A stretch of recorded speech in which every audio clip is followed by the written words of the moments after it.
by hammering it over a steel stake with a steel hammer.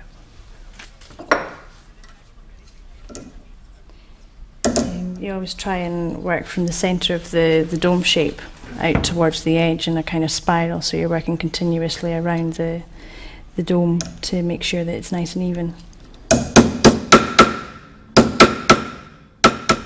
I like, one of my favourite processes being hammering and bashing the metal about. I'm not sure why it's one of my favourite processes. I think because you're not using any machinery to make anything. You really are just using the very basics. You're using a hammer and your own strength and manoeuvring and changing the shape of the metal just with your bare hands, and then just by hitting it and being really forceful with it. I think you feel very close to what you're making, and because it's something, the shapes tend to, you feel them growing and changing in your hands.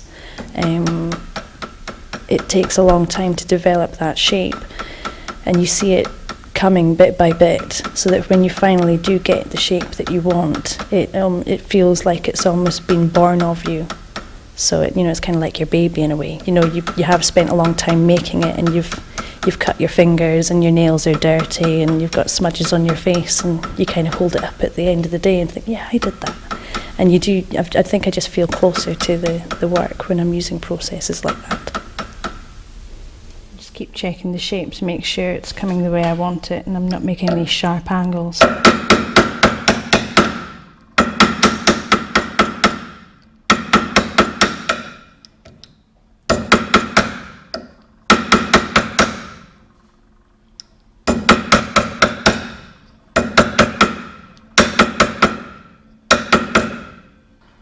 Okay, once I've got the shape that I want, I'm just going to drill a small hole in the centre of it. This is so that I can thread it later on, once it's been enamelled.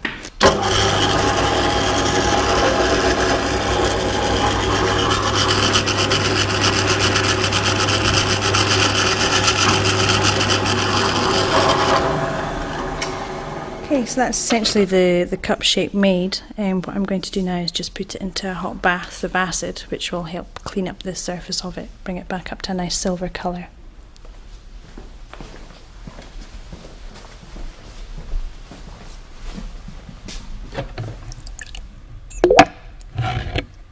That takes about 3 or 4 minutes in the acid to fully clean up the surface of the metal.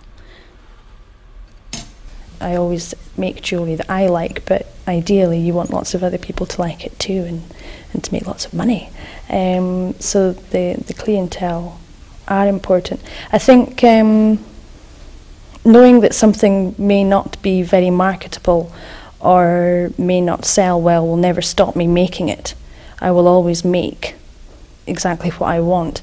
It may be something that doesn't develop into anything further than something I do in the workshop, but I will always make something I'm interested in making. It's whether it actually gets out there into galleries and things. I'll always try and put it out into galleries, and then if it doesn't sell, maybe after 6 months to a year, I'll give up and accept that maybe it isn't what's going to make me my fortune, but I'm always glad I made it. Pickel's probably done. So it is. Just take it out with the copper tongs. And I'm just going to give it a quick brush with a wire brush and clean it up.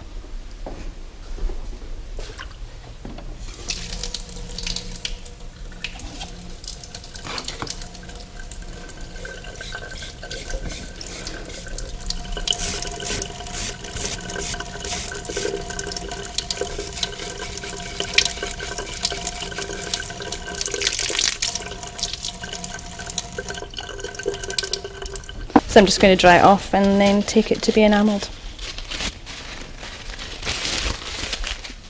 A lot of my design ideas develop from my painting and drawing, so colour is quite important.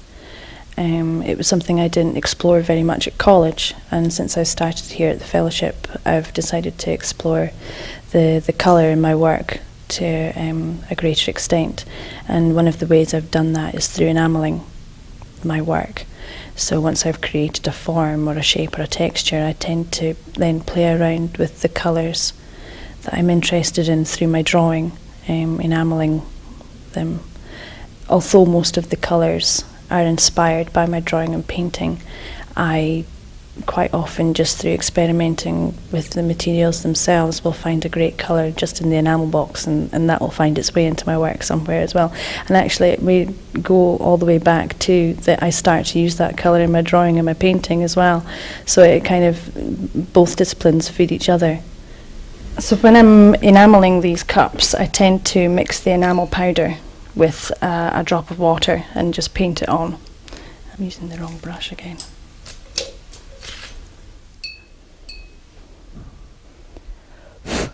I've got enamel bunged up in the hole that I drilled, so I'm just blowing it to get it out of the hole. And that's it, ready to go in the kiln. At the moment, being at the fellowship, it's not too hard at all. I think once my grant money isn't coming anymore, it'll be a harder life.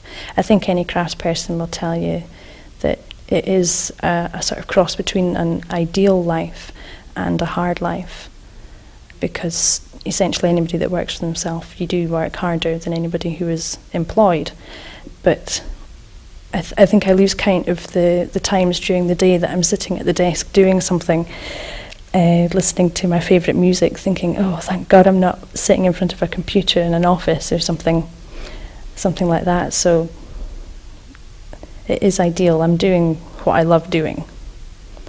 But there are always elements that you don't like, things like admin and paperwork and billing people and paying other bills, things like that. That's not fun. But the actual sitting at the bench making the work's just perfect.